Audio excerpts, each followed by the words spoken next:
عزیز طلبہ، آپ حضرات رجب کا دور کر رہے ہیں، رجب کے دور میں مشغول ہیں۔ خاص طور سے فارغین طلبہ کے لیے اب یہ آخری سال، آخری مہینہ ہے۔ اب تک آپ اپنے اساتذہ کرام کی نگرانی میں ہیں، قرآن پڑھ رہے ہیں، لیکن آپ کو صرف قرآن پڑھایا گیا ہے۔ لیکن جب اس چہار دیواری سے باہر آپ جائیں گے تو آپ کو بہت ساری چیزوں کا سامنا کرنا پڑے گا۔ ان میں بہت سے ایسے لوگ آپ کو مل جائیں گے جو آپ کو اچکنے کی کوشش کریں گے، جو آپ کو بہکائیں گے۔ تو جو مسائل آپ کے سامنے پیش آ سکتے ہیں، میں کوشش کروں گا کہ چند باتوں سے آپ کو مطلع کر دوں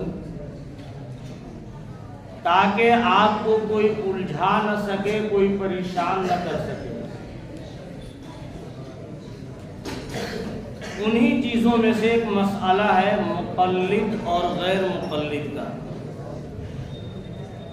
آپ کہیں جب جائیں گے تو آپ کو کوئی یہ کر سکتا ہے کہ تم مقلد ہو،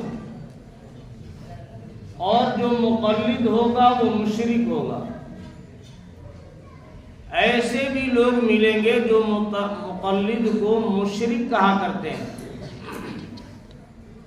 آئیے آپ ذرا جان لیجئے کہ مقلد کس کو کہتے ہیں۔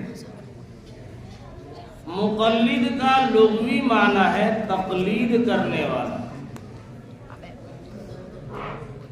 مقلد کا معنی ہے قلادہ والا، پٹا والا۔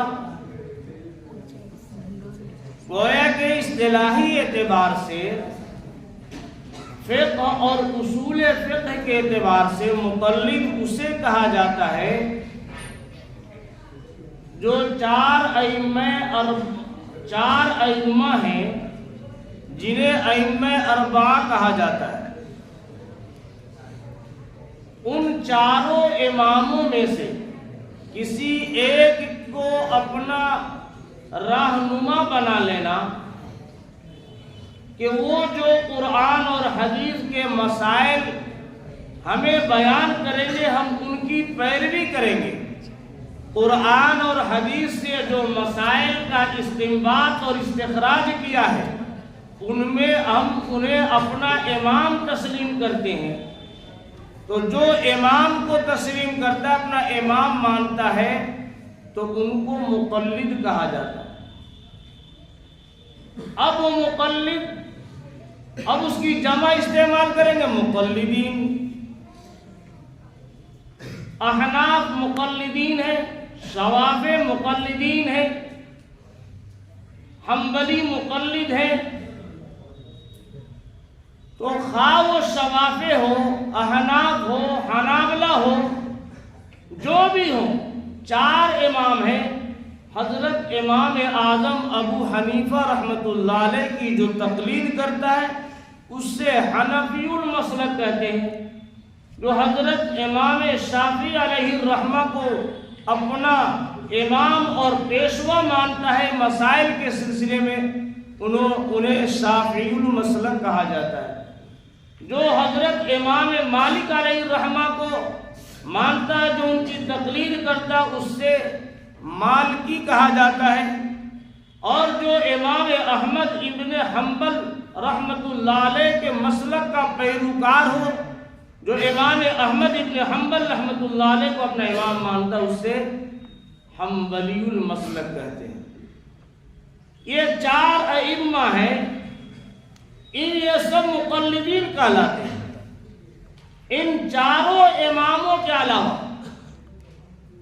کچھ لوگ ہیں جو اپنے لیے غیر مقلد کا لفظ کہلواتے ہیں۔ وہ غیر مقلد اگرچہ یہ برا لفظ ہے، غیر مقلد جو تقلید نہ کرنے والا، اصطلاحی اعتبار سے غیر مقلدین یہ سمجھتے ہیں کہ میں صرف محمد الرسول اللہ صلی اللہ علیہ وسلم کو مانتا ہوں، بقیہ بیچ میں کوئی امام نہیں۔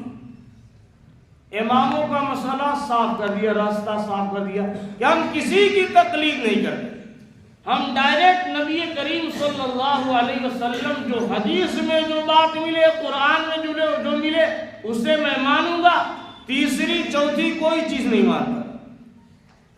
حالانکہ اہل سنت والجماعت میں یہ تمام مقلدین آتے ہیں۔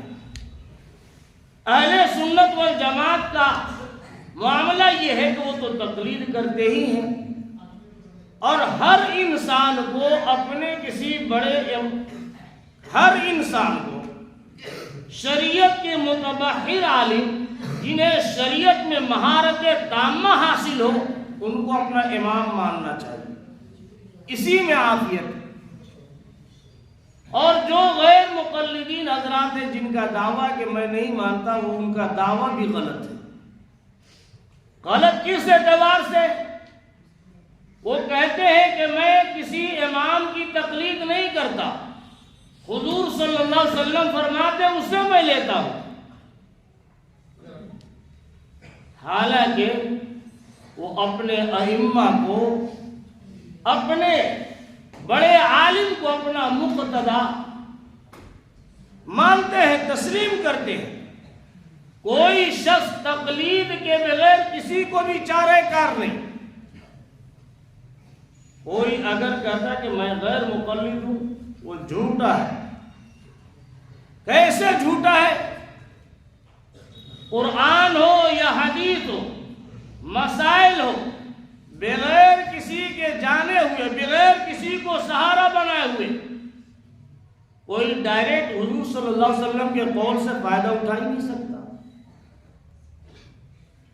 کسی لفظ کا معنی معلوم کرنا ہو تو لغت کا سہارا لینا پڑے گا، ڈکشنری کا سہارا لینا پڑے گا، اس کے بغیر معلوم۔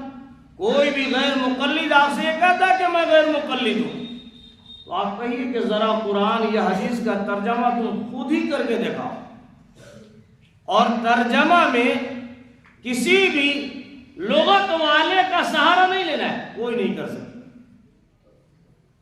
حضور صلی اللہ علیہ وسلم کی حدیث کو حضور صلی اللہ علیہ وسلم کی حدیث کا یہ دکھلا دوں، تو یہ مسائل ہیں۔ اس لیے تقلید کے بغیر کوئی چارہ کار نہیں۔ جو تقلید کے نہ کرنے کے مدعی ہیں کہ میں غیر مقلد ہوں، ان کا دعویٰ بھی غلط ہے۔ اس لیے آپ کو کہیں کوئی ٹارچر کرے اور کہے کہ آپ نماز پڑھ رہی ہیں، نماز آپ کا طریقہ غلط ہے، یہ حنفی نماز ہے، یہ شافعی نماز ہے، یہ حنبلی المسلک والی نماز ہے، تو آپ اس پہ پریشان نہ ہو گئے میں تو نبی صلی اللہ علیہ وسلم کے طریقہ کے مطابق نماز نہیں پڑھ رہا۔ آپ سے وہ کہنے والا یہی کہے گا کہ تمہاری نماز نبی کریم صلی اللہ علیہ وسلم کی سنت کے مطابق نہیں ہے، آپ کے طریقہ کے مطابق نہیں، اور وہ نماز ہی نہیں جو نبی کریم صلی اللہ علیہ وسلم کے طریقہ سے ہٹ جائے۔ آپ صلی اللہ علیہ وسلم نے ارشاد فرمایا، صلو کما رأیتمونی اصلی، تم نماز پڑھو ایسا جس طرح میں پڑھتا ہوں، جس طرح مجھے نماز پڑھتے ہوئے دیکھتے ہو۔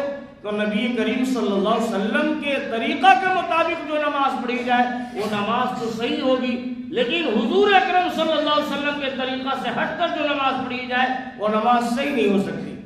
لیکن جو لوگ کہتے ہیں کہ تمہارا یہ طریقہ، نماز کا جو طریقہ ہے یہ حدیث کے خلاف ہے، وہ آپ کو دھوکہ دیتے ہیں۔ میں انشاءاللہ کم سے کم اس بات کی کوشش کرتا ہوں کہ جو ہم نماز پڑھتے اس طریقہ کو سمجھ لینا چاہیے کہ ہماری نماز جو ہم پڑھ رہے ہیں یہ نبی کریم صلی اللہ علیہ وسلم کے طریقہ کے مطابق ہے یا اس سے ہٹ کر، اس کی ضرورت ہے۔